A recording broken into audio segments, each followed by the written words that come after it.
할렐루야. 오늘은 시편 23편의 말씀으로 낙천적 낭만주의자 다윗이라는 제목으로 말씀을 증거하겠습니다. 구독과 좋아요, 핸드폰 가로보기 추천합니다. 감사합니다. 시편 23편 다윗의 시 여호와는 나의 목자시니 내게 부족함이 없으리로다 라는 말씀은 한국인 최고의 애송시 중에 하나입니다.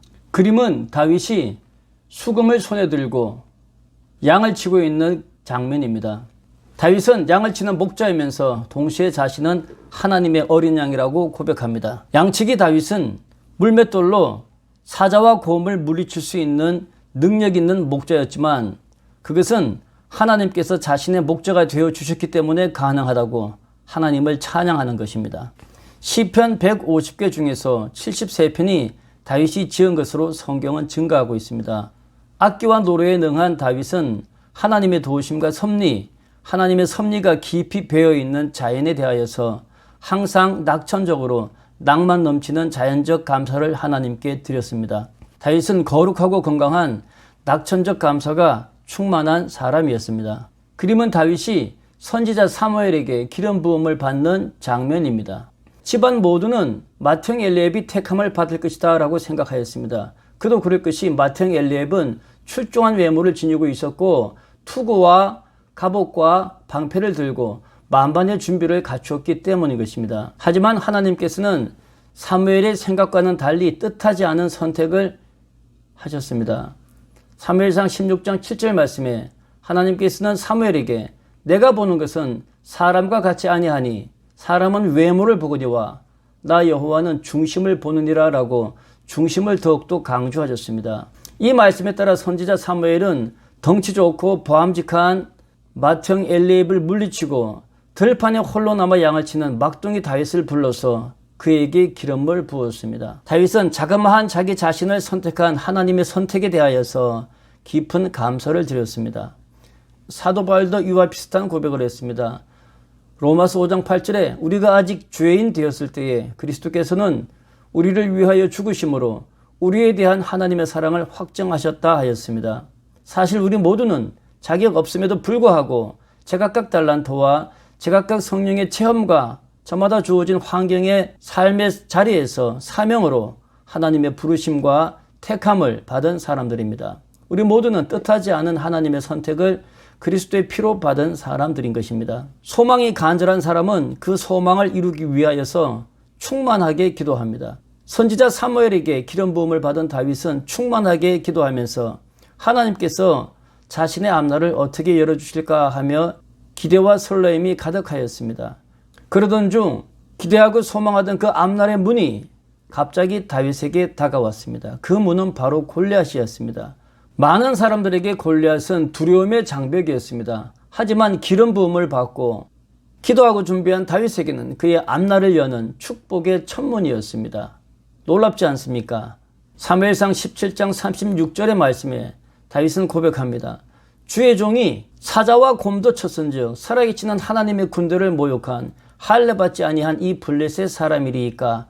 다윗은 그러면서 골리앗과의 싸움에 떨치고 일어났었습니다. 사실 물맷돌을 잘 던진다는 것은 목동으로서는 별로 특별한 것은 아니었습니다. 그저 양이나 구할 배짱 좋고 실력 좋은 물매장이일 뿐이었습니다.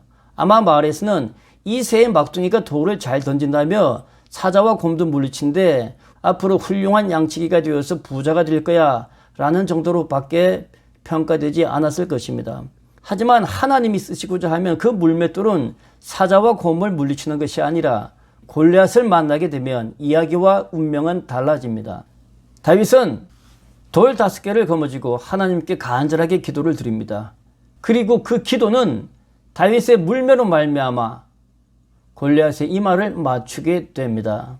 들판에서 돌팔매 자라는 이름 없는 목동에서 이스라엘을 구한 구원자로 이스라엘 정치 한가운데로 다윗은 등장하게 되는 것입니다. 우리도 하나님의 손에 잡히면 어떤 큰 역사가 일어날지 모릅니다. 주어진 삶의 자리에서 열심히 수고하고 전력 투구하여서 하나님의 손에 붙잡혀서 큰 역사를 이루게 되시기를 주의 이름으로 축원합니다. 하지만 이스라엘 정치 무대 한복판에서 수없이 많은 인기를 누리던 다윗에게 하나님의 드라마 제2막은 시작됩니다. 사울은 천천히요 다윗은 만만이로다 라고 하는 다윗의 칭송으로 말미암아 사울 왕은 잔뜩 시기심을 느끼게 되고 마침내 다윗을 죽이고자 합니다. 다윗은 목숨의 위기를 느껴 자신의 양을 치던 익숙한 유대 광야로 다시 쫓겨나게 되었습니다. 사진은 유대의 광야입니다. 광야 구석구석 비슷하게 생긴 산과 골짜기가 얼마나 많이 있습니까? 다윗은 시편 23편 4절에서 내가 사망의 음침한 골짜기로 다닐지라도 해를 두려워하지 않을 것은 주께서 나와 함께 하심이라 하였습니다. 이 많은 골짜기가 음침한 골짜기가 되어서 어느 골짜기에 어떤 두려움이 도사리고 있는지 다윗은 알 수가 없습니다.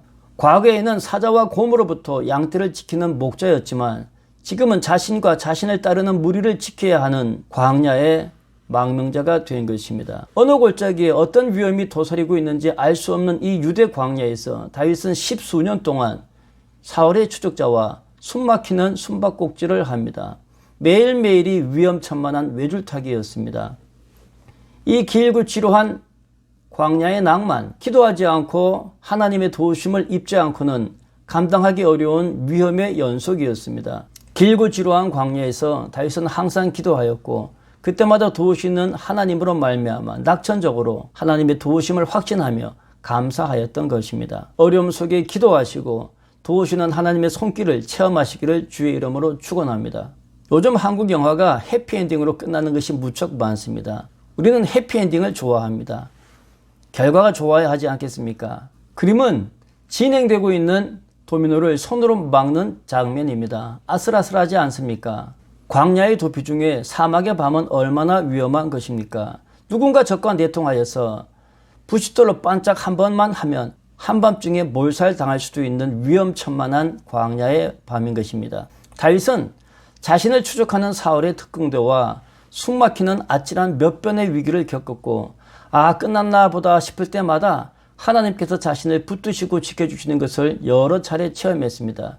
그때마다 다윗은 사무엘 선지자를 통하여서 기름 부음을 받았고 기름 부음 받은 종을 하나님께서는 지켜주신다라는 사실을 위기 때마다 체험하였습니다. 그래야 해서 마침내 다윗은 위험할 수도 있는 밤이 하나님이 지켜주시는 밤, 평안한 밤이 되었던 것이죠. 그래서 다윗은 시편 4장 8절에 내가 평안히 눕고 자기도 하리니 나를 안전하게 살게 하시는 이는 이 밤 나에게 안전을 주시는 이는 오직 여호와 하나님이시다 라고 고백하고 있습니다.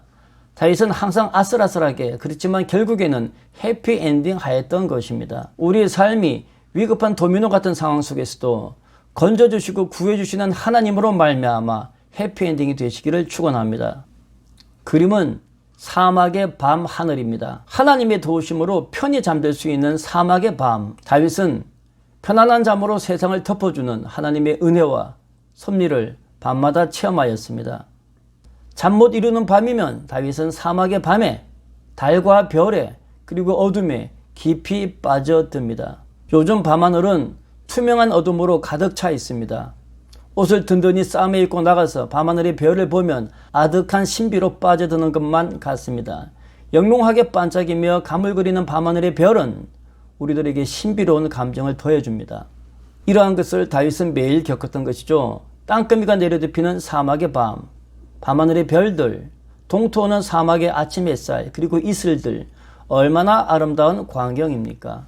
다윗은 자신에게 주어진 거친 광야에서 아침과 저녁, 이슬과 햇살, 밤하늘의 별을 만끽하며 거룩한 감상을 하나님께 낭만적으로 감사합니다. 시편 8편 3절에 주의 손가락으로 만드신 주의 하늘과 주께서 베풀어 두신 달과 별을 내가 봅니다 라고 고백합니다. 얼마나 낭만이 넘칩니까? 시편 19편에 다윗은 이야기합니다. 날은 날에게 말하고 밤은 밤에게 태고쪽부터 전해준 하나님의 거룩한 지식을 전한다 라고 고백합니다. 아마도 다윗은 밤하늘의 깊음 속에 신비하게 깊이 매료되었던 것 같습니다. 다윗은 두려움에 가득 찬 조급한 사막의 도피자가 아니라 하나님의 은혜 속에서 심오한 자연주의자, 낭만이 충만한 감사쟁이가 되었던 것입니다. 삶이 빡빡하다 하더라도 밤하늘을 쳐다보십시오. 삶이 빡빡하다 하더라도 가까운 자연을 찾으시기를 권면합니다. 아름답습니다. 삶의 모든 찌꺼기들이 툭툭 털어낼 수 있는 거룩한 체험을 자연 속에 숨어있는 하나님의 숨결은 우리에게 불어넣어 줍니다. 그림은 왕이 된 다윗이 수금을 타는 장면입니다. 왕이 된 다윗은 일평생 하나님께 감사하였습니다. 시편 23편 6편에 내 평생에 선하심과 인자하심이 나를 따르리니 내가 여호와의 집에 여호와의 품에 여호와의 섭리 안에 영원히 거하겠습니다 라고 다윗은 고백하고 있습니다. 광야는 다윗에게 생존의 위험을 받는 고난의 장면이었고 왕이 된 이후에도 시시때때로 위험이 그에게 다가왔지만 위기 때마다 번번이 지켜주시는 하나님의 은혜를 다윗은 무수히 체험하며 살았습니다.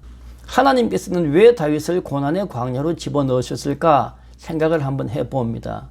악기를 다루며 노래하기 좋아하는 감상이 충만한 다윗은 어쩌면 고난에 찬 긴 광야의 자연 속에서 낙천적인 낭만과 감상으로 길이길이 후세에 남길 시편을 남겨라 라고 하나님은 일부러 다윗을 광야의 아름다움으로 몰아넣으신 것은 아닌가 생각해 봅니다. 고난받는 광야에서 다윗은 낙천적인 낭만으로 사막의 아름다움을 우리들에게 지금도 노래하고 있습니다. 지금은 전 세계가 지구적으로 코로나의 위험을 통과하고 있는 중입니다. 또한 우리는 저마다 자신의 꿈과 소망과 사명의 무게만큼의 짐을 지고 삶의 광야를 통과하고 있습니다. 이러할 때에 다윗에게 충만했던 낙천적 감사, 낭만적 감사가 우리의 기도와 우리의 체험 속에 충만하시길 주의 이름으로 축원합니다. 감사합니다.